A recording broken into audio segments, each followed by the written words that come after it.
And it's time now for Better Money with Eric Hogarth. Today we're talking about how you can afford to live to 100.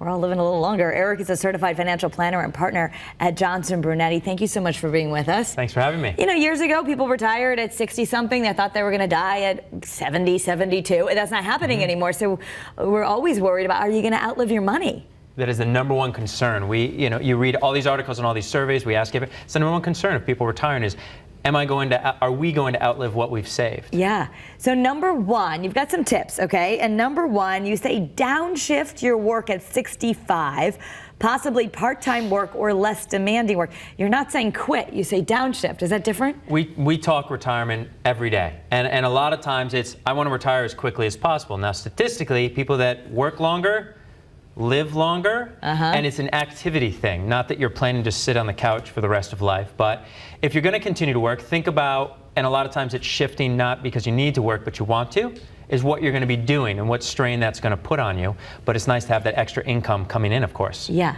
and doing something maybe that you really love, rather than just that you feel like you had to do or something. Consider the benefits of investing in an annuity. An annuity is a pension. Now, there's many, many different types of annuities available, and universally people are wary, and they should be, whenever someone's talking product, but a pension will last forever. How long are you going to live? I don't know. That's why you might look at an annuity as to have a source of income that you can't outlive, so then at least with that chunk of your income, you don't worry about it. Okay. And we can find out if that makes sense for us. So then if you do live to be 100 or 110, it just keeps going. Okay? It just keeps going, just like you. All right, move to a place with a lower cost of living. Unfortunately, you're seeing a lot of people do this in Connecticut. They're leaving because maybe we're a higher tax state and going to other places.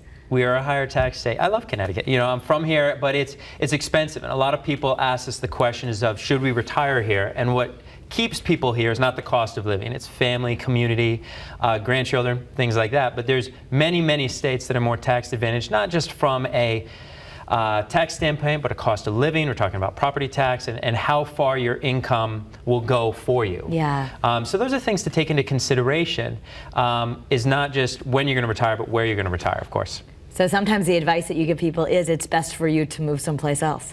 First thing I'd ask is, do you want to? Keep it simple. Do you want to retire here? Then make that work. But that might mean adjusting some things. Okay. But if there's nothing keeping you in Connecticut, what's keeping you in Connecticut? So okay. All right. So those are some options that you need to be considering. And you have a free offer for our viewers. It's called The Changing Story of Retirement. And this is more information that people can look at and get answers to those questions. I think it's a really good piece. People should read it. And just questions you should be thinking about that are easier to address while you're still working than they are the day you retire. And now we have to make all these decisions right now. Okay. So call us, get it, read it. You can email Eric and the team. Just go to bettermoney@wfsb.com. Send an email to that address right there on your screen. That will be yours for free. And you also take viewer questions. Absolutely. All right. Thank you so much, Eric. Thank you. That's Better Money.